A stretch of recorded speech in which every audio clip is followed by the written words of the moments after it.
Aleluia. Irmãos, vamos abrir nossas Bíblias lá no livro de Marcos. Marcos capítulo 7. Marcos capítulo 7.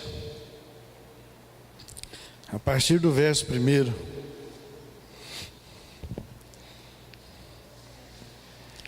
Marcos 7.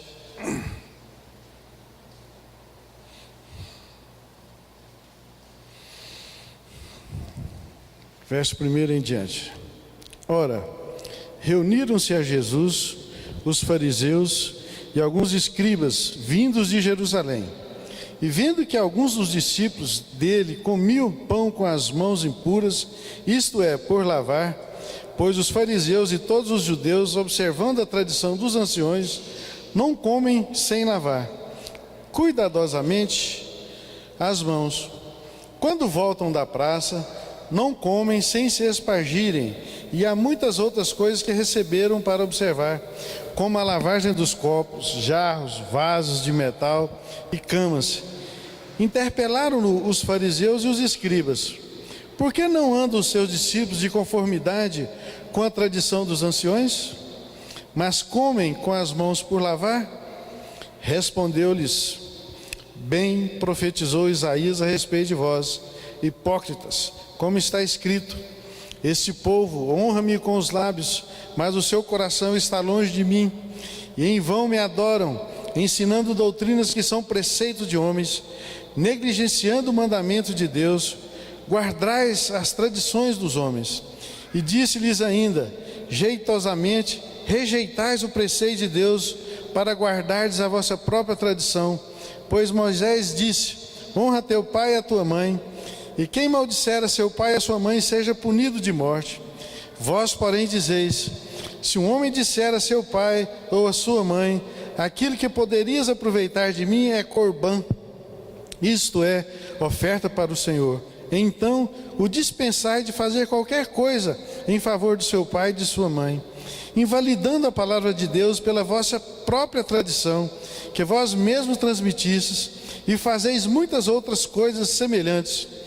Convocando ele de novo a multidão, disse-lhes: ouve-me todos e entendei. Nada há fora do homem que, entrando nele, o possa contaminar, mas o que sai do homem é o que contamina.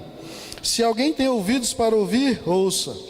Quando entrou em casa, deixando a multidão, os seus discípulos interrogaram acerca da parábola. Então lhes disse: assim vós também não entendeis? Não compreendeis que tudo o que de fora entra no homem não o pode contaminar, porque não lhe entra no coração, mas no ventre, e sai para o lugar escuso? E assim considerou ele puro todos os alimentos, e dizia: o que sai do homem, isso é o que contamina, porque de dentro do coração dos homens é que procedem os maus desígnios, a prostituição, os furtos, os homicídios, os adultérios, a avareza, as malícias, o dolo, a lascívia, a inveja, a blasfêmia, a soberba, a loucura. Ora, todos esses males vêm de dentro e contaminam o homem. Oh Pai, em nome de Jesus, em nome de Jesus, ó Deus, continuamos na sua presença, Senhor. Continuamos, ó Deus, juntos com os nossos irmãos aqui, querendo cada vez mais aprender do Senhor, querendo, ó Deus, cada vez mais ouvir do Senhor aquilo que o Senhor tem preparado para nós. Queremos cada vez mais, ó Deus, sermos dependentes do Senhor. Queremos cada vez mais, ó Deus, nos esvaziarmos de nós mesmos, de tudo aquilo que nos amarra. Queremos, ó Deus, cada vez mais parar, ó Deus, de correr atrás do vento, atrás daquilo que é palha. Oh Deus, o Senhor ensine a nós nessa manhã aquilo que é o desejo para o coração de cada um de nós, aquilo que o Senhor tem preparado para cada um de nós nessa manhã, em nome de Jesus. Amém. Aleluia. Irmãos, até aqui Marcos escreveu, uma série de confrontos entre Jesus e os fariseus.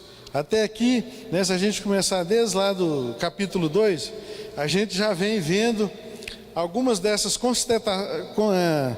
contestações, né, dos fariseus e dos escribas a respeito do procedimento de Jesus, a respeito daquilo que os seus discípulos faziam, a respeito daquilo que Jesus ensinava, porque vinha frontalmente contra aquilo que era a tradição. Não era contra a palavra, muito pelo contrário, mas contra a tradição dos anciões. E até aqui então Marcos relata para a gente uma série desses confrontos, uma série dessas afrontações, uma série de coisas que os judeus e os fariseus contestavam a respeito de Jesus, a respeito do seu ministério, a respeito do seu ensino, né? Porque ia, né, contra aquilo que eles viviam, ia contra aquilo que eles ensinavam, né? Ia contra aquilo que eles pregavam e mais, ia contra aquilo que eles praticavam. Porque, né, a gente viu aqui no texto, porque eles deixaram muitas vezes de lado a palavra de Deus para viver as tradições. Eles deixaram aquilo que eram os ensinamentos para contestar Jesus a respeito, porque eles não procediam corretamente segundo as tradições, né? E lá no capítulo 2, no versículo 7, eles acusavam Jesus a respeito das prerrogativas divinas. Quando Jesus fala que ele perdoava pecado, quando Jesus fala que ele libertava o homem dos maus caminhos, se você for ler lá, você vai ver que fala assim, mas quem é esse? Em nome de quem que esse cara perdoa pecado? Como que esse cara tem essa ousadia para dizer que os seus pecados estão perdoados? E é interessante, irmãos, a gente vê lá depois no capítulo 2 ainda, e no versículo 16, eles criticavam Jesus por relacionar com pessoas ruins, com pessoas impuras, com publicanos, com pecadores. Eles não admitiam que um judeu, né, relacionasse com essa pessoa. Eles não permitiam, eles não tinham contato de maneira alguma com essas pessoas. Vamos ver lá em Marcos 2,16, só para a gente ter uma ideia. Marcos 2,16.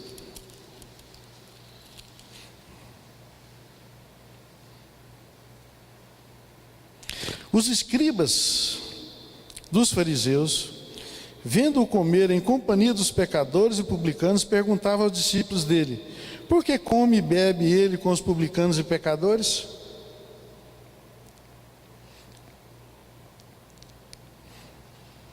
Então eles não admitiam.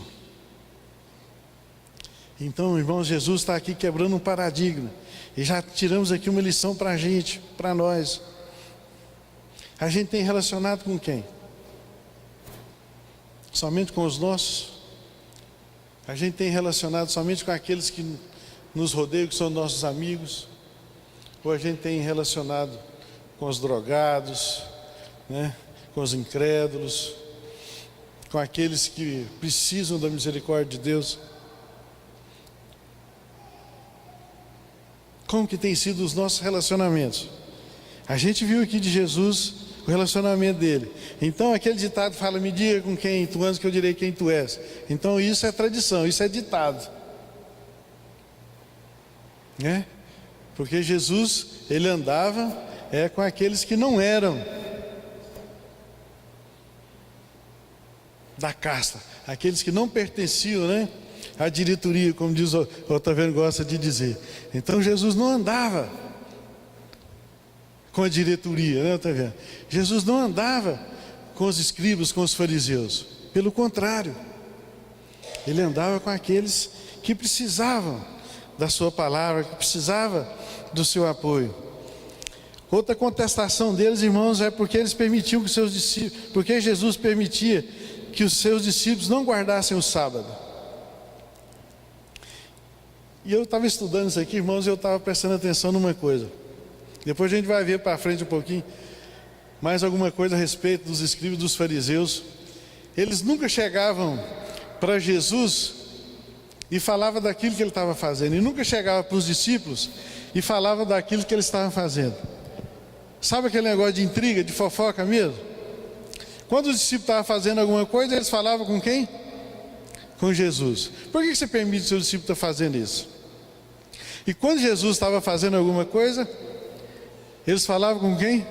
Com os discípulos. Coisa de fofoqueiro mesmo, não é verdade? Por que a Bíblia nos ensina? Quando tem alguma coisa comigo e meu irmão, eu tenho que falar com quem? Tem que falar com meu irmão, né? Então, até isso eles eram artilosos, até isso eles eram dissimulados, né? Porque eles nunca iam, eles não falavam diretamente com aquele que eles queriam que resolvesse o problema deles. Ficavam mandando recado, ficavam jogando indiretas, né?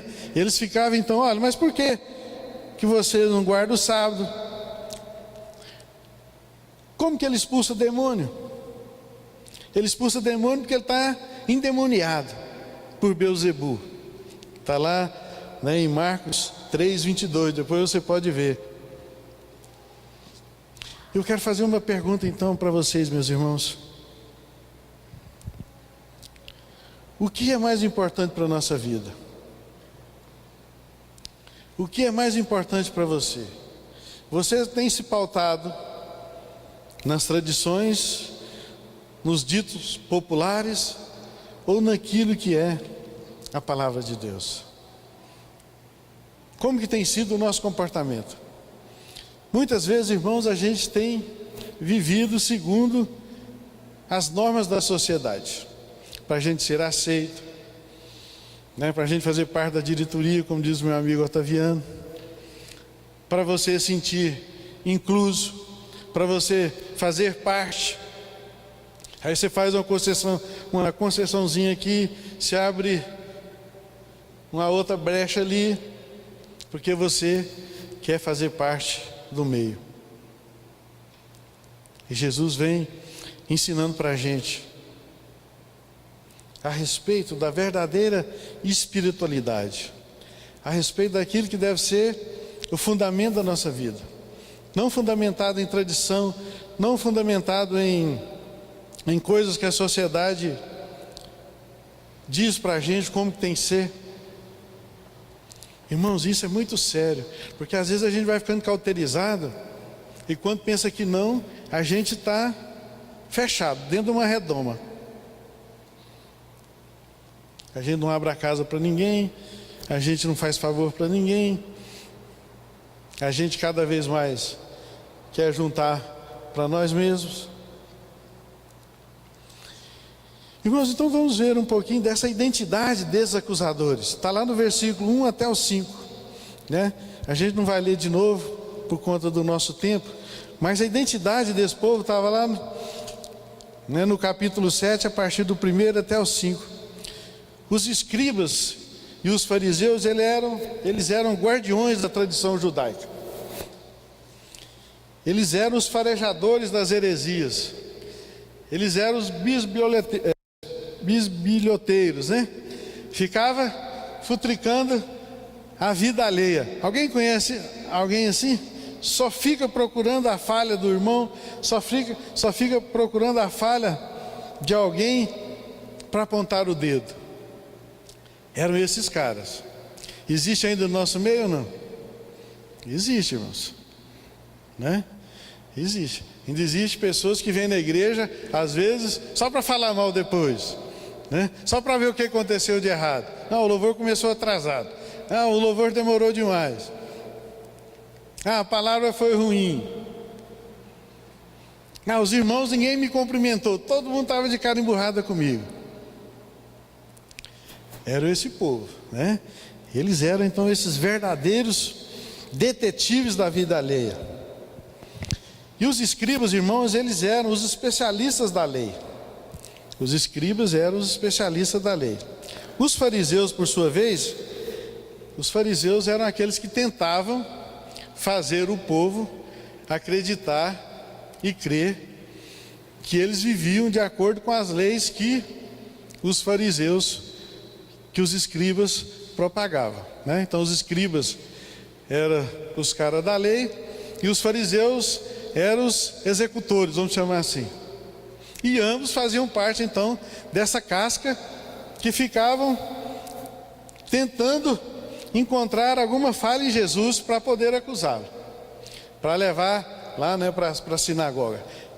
Onde que Jesus ia, eles estavam, né? Se a gente for ver a história aqui dos evangelhos, sempre tem a presença deles. Eles não faziam parte, mas queriam estar juntos de Jesus, simplesmente para poder apontá-lo aquilo que eles não estavam fazendo de acordo com as tradições.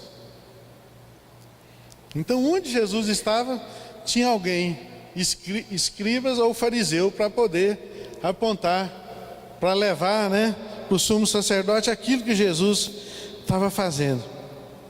Então, esses eram os acusadores de Jesus, os escribas e os fariseus. E qual que era a prática desses acusadores, irmão? Lá no versículo 3 e 4, diz o seguinte, 3 e 4: pois os fariseus e todos os judeus, observando a tradição dos anciões, não comem sem lavar cuidadosamente as mãos. Quando voltam da praça, não comem sem se aspargirem. E há muitas outras coisas que receberam para observar, como a lavagem dos copos, jarros, vasos de metal e camas. Então essa era a prática desses acusadores. Tinha todo esse ritual, tinha todo esse cerimonial, né? E esse povo, irmãos, eles transformavam a vida espiritual do povo judeu num fardo muito pesado, realmente um verdadeiro inferno, porque eles ficavam de olho mesmo, monitorando. E esse fardo, irmãos, com muitas regras, as pessoas não conseguiam, né? Porque Jesus, ele veio, né? Ele disse: olha, vinde aprender de mim, que sou manso e humilde de coração. Se alguém está cansado, sobrecarregado, né? Traz para mim o seu fardo, que o meu fardo é leve, o meu jugo é suave. E esse povo era o contrário, eles punham era carga pesada. Eles punham era jugo mesmo, de difícil crescimento espiritual para aquele povo. E eles pensavam, irmãos, que a observância dessas cerimônias, desses rituais, poderiam garantir a eles a salvação. E eles criam nisso, que a salvação deles dependia disso. E eles começaram a ficar desesperados, porque Jesus veio fazer tudo o contrário do que eram os dogmas dos anciões, né? Jesus falou: a salvação é de graça, isso não vem de vós, é dom de Deus. Então não tem nada que eu possa fazer, não tem nada que eu possa me purificar, não tem nada que eu possa fazer para que eu possa alcançar a salvação, né? E os judeus precisavam se purificar toda vez que ele chegava em casa. Todas as vezes que ele chegava em casa, ele tinha que purificar, porque ele saía para a rua, aí às vezes ele encostava em alguém, relacionava com outras pessoas que eram impuras, então estou contaminado. E aí chegava em casa todo aquele ritual. Imagine, irmãos, que prisão. Imagine, irmãos, que sofrimento, né? A Bíblia diz que conhecereis a verdade, e a verdade vos libertará. E se eu vos libertar, verdadeiramente sereis livres. Então Jesus é esse, irmãos, que veio trazer para a gente essa liberdade. Ele veio nos libertar de todas essas opressões. Ele veio nos libertar de todas essas acusações. Então, irmãos, e os escribas e os fariseus acusavam os discípulos, porque não obedeciam à tradição dos anciões. Eles seguiam rituais vazios e queriam que outros fizessem também. Vamos ver Mateus 23. Irmãos, eu quero recomendar a você, depois para você ler esse capítulo de Mateus na sua casa. Você lê o capítulo todo, Mateus 23. Muito rico esse capítulo, irmãos. Eu vou ler a partir do 23. Fazei e guardai, pois, tudo quanto eles vos disseram, porém não omitis nas suas obras, porque dizem e não fazem. Atacam fardos pesados e difíceis de carregar e os põem sobre os ombros dos homens. Entretanto, eles mesmos nem com o dedo querem movê-los. Praticam, porém, todas as suas obras, com o fim de serem vistos dos homens, pois alargam os seus filactérios e alongam as suas franjas. Vou continuar. Esse era o povo. Amam o primeiro lugar dos banquetes e as primeiras fileiras, as primeiras cadeiras nas sinagogas. As saudações nas praças e os serem chamados mestres pelos homens. Vós, porém, não sereis chamados mestres, porque só é vosso mestre, porque um só é vosso mestre, e vós todos sois irmãos. Então é assim que esse povo vivia, irmãos. Os escribas e os fariseus. Irmãos, entenderam? Eles cobravam, mas não conseguiam fazer. Mas eles exigiam que o povo fizesse. Chegavam, ocupavam sempre os primeiros lugares, sempre os primeiros a serem servidos, sempre sendo reverenciados pela população. E aí Jesus vem dizendo: olha, o maior no reino dos céus não é o que é servido, mas é o que serve. Aí é um choque. Jesus fala: quando você for convidado para algum banquete, para alguma festa, onde que a gente tem que sentar? Não é nos primeiros lugares. Na igreja pode sentar na frente, viu, irmãos? Mas quando Jesus fala, quando você for numa festa, não senta no primeiro lugar, não. Às vezes que lá está reservado. Rapaz, a Bíblia ela é fantástica, ela é o nosso manual, né? Tudo que a gente vive, tudo que a gente faz, tudo que a gente fala, tem aqui. Então um detalhe tão simples, quando Jesus fala, então não procura o primeiro lugar, não. Às vezes você pode até sentar lá. Vem cá, não, esse lugar aqui é seu. Mas os fariseus, os escribas não, eles eram os primeiros em tudo. Então esse era o perfil dos acusadores, né? Esse era o estilo dos acusadores. Mas essas acusações, irmãos, elas tinham um propósito único, que era de atingir a Jesus Cristo. Eles tinham em mente que precisavam acabar com o ministério de Jesus. Eles queriam acabar com esse Cristo, porque, eles estavam indo para o ralo, todas as suas mordomias, tudo aquilo que eles cobravam da população, Jesus estava fazendo o contrário. Então esses líderes, irmãos, cometeram dois grandes erros, dois grandes equívocos. O primeiro é que eles pensavam que eram melhor do que os outros. Eles tinham um alto conceito de si mesmo.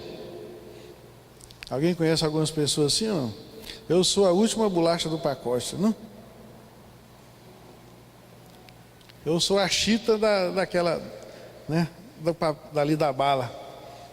Eu sou o cara, Assim era esse povo. Um povo egoísta ao extremo. Julgavam que por serem judeus, eles tinham todo o direito, Deus tinha obrigação para com eles. Deus tinha a obrigação de fazer com que eles fossem diferentes. Lembra daquela oração do fariseu, irmãos, na praça? Que ele orava a Deus dizendo: obrigado, Deus, porque eu não sou como esse cara aí. Obrigado, Deus, porque eu não sou como esse pecador. Obrigado, Deus, porque eu não sou como esse miserável aí.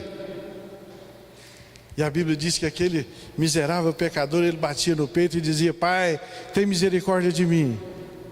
Tem misericórdia de mim que sou pecador. Tem misericórdia de mim que preciso do Senhor. E aí Jesus faz aquela pergunta: a oração de quem que agradou o Pai? A oração de quem foi ouvida? Daquele cara bom? Daquele cara puro? Ou daquele cara quebrantado? Ou daquele cara que precisava da misericórdia de Deus? E às vezes, irmãos, a gente tem sido assim, egoísta, julgando que nós somos o bom. O outro erro que eles cometeram foi a respeito da natureza do pecado. Irmãos, a santidade é uma questão de afeição interna. A santidade, ela começa no meu coração. E eles faziam o contrário. Né? Lá nesse capítulo 23 de Mateus, que você vai ler depois em casa, Jesus fala que eles davam o dízimo de tudo, até do coentro, até da cebolinha, dízimo de tudo. Mas em contrapartida, Jesus fala lá, não tinha humildade, não tinha sinceridade, não tinha fé, não tinha amor ao próximo. Aquilo, né, que o Enio falou aqui a respeito, eles traziam o dízimo como barganha, eles traziam o dízimo para receber favor. Aí Jesus fala, olha, você tem que fazer essas coisas, dar o dízimo, mas não pode esquecer de ser humilde, não pode esquecer do seu próximo, não pode esquecer do seu irmão. Então fazei essas coisas sem esquecer essas. Então, irmãos, nós não podemos vir aqui à frente, trazer as nossas ofertas, o nosso dízimo, como se fosse um negócio. Não posso vir aqui trazer o meu dízimo e oferta para que eu seja abençoado. Não posso trazer aqui o meu dízimo e oferta para Deus me abençoar, para mim trocar meu carro, para mim trocar minha casa, para mim mudar de emprego. Quando eu trago meu dízimo e oferta, é com coração grato, entendendo que Deus já fez todas as coisas, que Deus já me abençoou com toda sorte de bênçãos. E Ele fala, irmãos, que Ele sabe o que nós precisamos. Ele fala que sabe o que nós precisamos. Nós precisamos de vestir e de comer. Isso Ele fala que não vai faltar. O resto Ele não promete mais nada para a gente. O resto é nosso, né? O resto é egoísmo nosso. O resto é aquilo que a gente quer fazer. Então, irmãos, a santidade é uma coisa interna, que começa lá no fundo do meu coração. E eles pensavam que eles eram santos porque eles praticavam todos aqueles ritos de purificação, né? Porque praticavam todos os ritos de purificação. Muitas pessoas hoje ainda, né, põem incenso aqui, incenso ali, para purificar o ambiente, para libertar o ambiente de mal olhado, para expulsar, né, o agouro daquele lugar. Sabe o que vai adiantar? Nada. Lá no Salmo 127 diz o seguinte: se o Senhor não edificar a cidade, em vão trabalham os que a edificam, né? Se o Senhor não vigiar a cidade, em vão guarda o sentinela. Então quem faz todas essas coisas, irmãos, é o Senhor. Você pode colocar ali, né, um incenso, mas não para purificar o ambiente, né? Às vezes exalar um perfume gostoso, mas normalmente os que fazem como ritual para purificar o ambiente, já viu que é um cheiro horrível, né? Não, eu sinto mal, um cheiro horrível, não tem nada de agradável naquilo. Então eles pensavam que fazendo isso, eles se tornavam santos.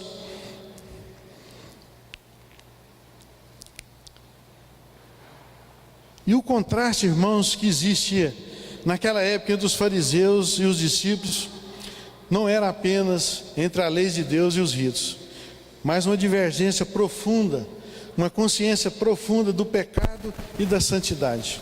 Esse era o diferencial, do pecado e da santidade. E Jesus descreve lá no versículo 6, né, o caráter dos seus acusadores. Jesus chama os seus acusadores de hipócritas. Eu, né, anotei algum significado de hipócrita, de hipocrisia. Irmãos, também misericórdia, viu? Hipócrita é um ator, ele desempenha um papel de outra pessoa. Significa alguém cuja vida é uma atuação sem nenhuma sinceridade. O hipócrita é o homem que esconde ou tenta esconder as suas intenções. O hipócrita é aquele que fala uma coisa e pensa outra. O hipócrita é um enganador, é um fraudulento, é um impostor, é uma serpente sobre a relva, um lobo em pele de cordeiro. Ele finge ser o que na verdade ele não é. Essa é a definição de hipócrita, irmãos. Misericórdia, né? Muitas vezes nós temos agido dessa maneira. Muitas vezes a gente tem sido falso em determinado momento, ou para preservar a gente, ou para agradar a outra pessoa. Muitas vezes nós omitimos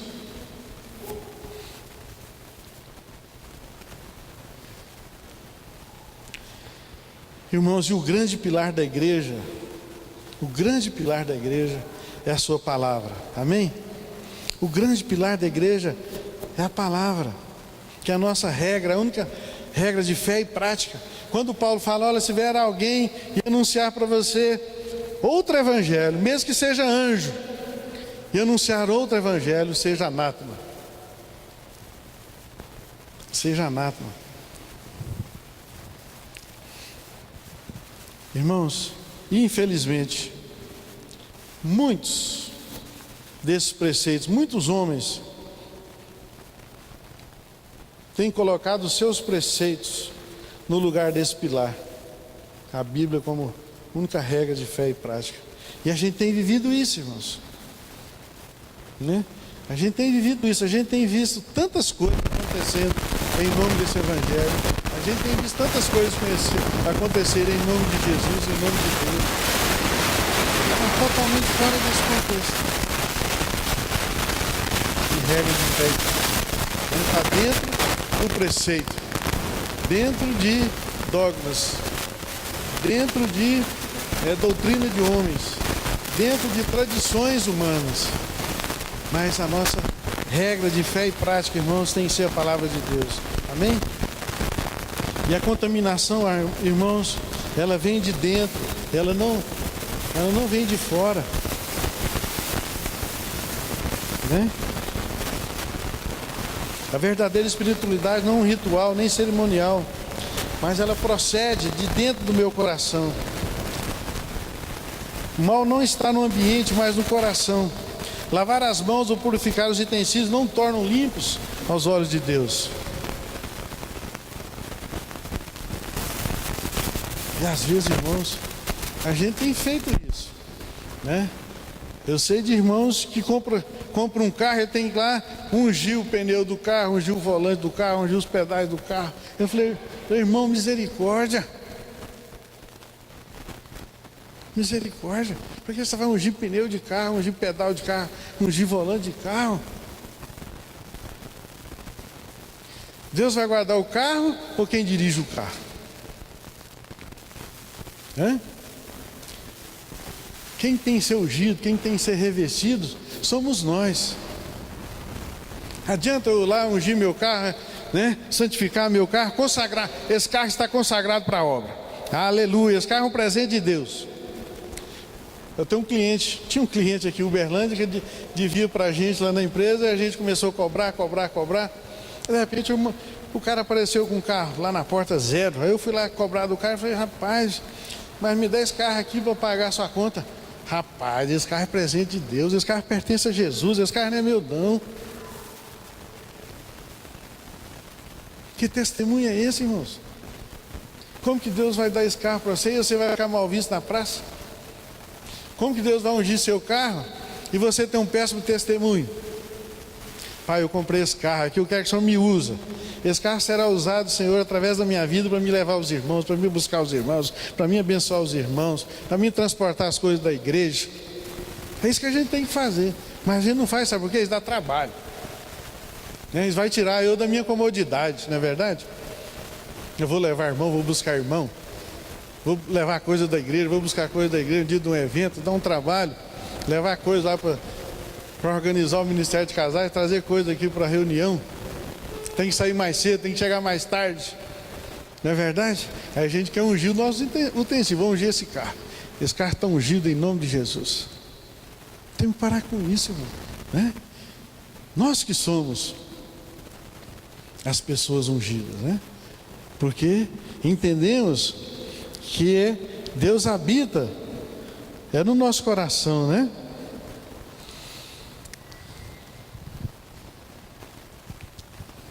E Jesus, irmãos, ele é tremendo, ele não ora para as nossas aparências, né? Ele vê o nosso coração, ele busca a nossa sinceridade no nosso íntimo, né? Me parece que é lá em Pedro, se eu não me engano, fala a respeito das vestes. Jesus não quer saber disso. Jesus quer saber do nosso coração.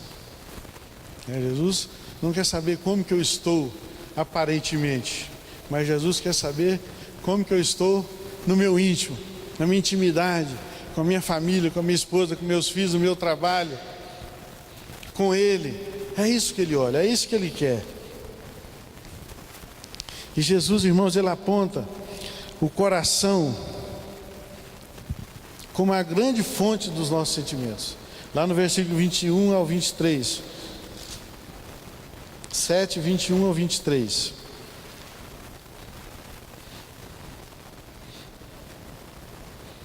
Porque de dentro do coração dos homens é que procedem os maus desígnios, a prostituição, os furtos, os homicídios, os adultérios, a avareza, as malícias, o dolo, a lascívia, a inveja, a blasfêmia, a soberba, a loucura. Ora, todos esses males vêm de dentro e contaminam o homem. Então o coração é a fonte de tudo isso. É a fonte de maus desígnios. E se a gente for ver o que significa maus desígnios, é maus diálogos. Já viu você no trânsito, de repente você está do lado do carro, parece que esse cara está doido. Alguém já viu isso? E às vezes acontece com a gente também. Você está sozinho, eu que viajo muito sozinho, de repente eu estou para lá de Bagdá. Paguei as contas tudo, já fiz isso, já aposentei, já estou lá na roça. Já viu falar desses maus desígnios. Maus desígnios significa maus diálogos. E a gente tem que vigiar isso, porque o que tem que trazer à memória é aquilo que nos dá esperança. O que tem que vir à nossa memória, irmão, é aquilo que nos dá esperança, segundo a palavra de Deus. E às vezes tem vindo à nossa memória os maus desígnios, que é a fonte, né, de todos os males. E essa fonte, irmãos, ela também contamina a gente moralmente e espiritualmente. Os irmãos estão entendendo? Né? Porque ali às vezes a gente está acertando uma diferença com o nosso irmão. Você foi lá, pôs o dedo na cara do seu irmão, você falou desaforo para ele, você desabafou com ele. Quem nunca viveu isso? Levanta a mão. E a gente tem que guardar então dos maus desígnios que procedem do meu coração. Isso contamina. Essa fonte, a gente tem que dominar ela. Então, irmãos, esse diálogo, né? Eles provocam ações e estimulam o nosso estado interior. Por isso que a gente tem que cortar. Opa, quero trazer à memória aquilo que me dá esperança. Né? Jesus morreu por mim, eu amo meu irmão, eu quero ser mais simples, eu quero ser mais humilde, eu quero servir, não quero ser servido. É isso que tem que trazer à nossa memória, isso que nos dá esperança. Mas então, irmãos, concluindo, qual é o remédio para essas coisas, né? Qual a solução? A solução, irmãos, é um novo coração. Amém? É um novo coração. Um coração quebrantado, um coração de carne, um coração transformado, um coração, como tem um cântico que eu gosto muito, que é um coração disposto a obedecer. A solução é isso, irmãos, a gente ter esse coração. É a gente não permitir, né, que a gente fique como os escribas e como os fariseus, zeloso, apontador de dedo, mas sem praticar. Quando Jesus fala, lá no capítulo 23, que eu sugeri para você ver, que Jesus fala que eles são como sepulcros caiados. Bonitinho, pintadinho, limpinho por fora, mas por dentro, trapos de imundícia. E a gente não pode ser assim, irmãos. Então esse novo coração é para nos libertar de nós mesmos. Esse novo coração é para tirar de nós toda a nossa arrogância. Esse novo coração é para tirar de nós toda a nossa capacidade nossa nosso físico, nosso dinheiro, nossa capacidade intelectual. Esse novo coração é para a gente ser realmente totalmente dependente de Jesus, entendendo que não há nada de bom em nós mesmos. Nada de bom em nós mesmos. Não tem nada em nós, irmãos, nada em nós. Não tem nada em você, nada em mim que agrada a Deus. A Bíblia diz que não há ninguém, não há um sequer que busca a Deus. Quando a gente lê esse texto, quando a gente ouve isso, a gente assusta. Fala, poxa vida, mas eu busco a Deus. Poxa vida, mas eu amo a Deus. Mas a Bíblia diz que não há. Então a gente tem que caminhar, buscando esse novo coração. Amém? Aleluia. Glória a Deus. Vamos colocar de pé.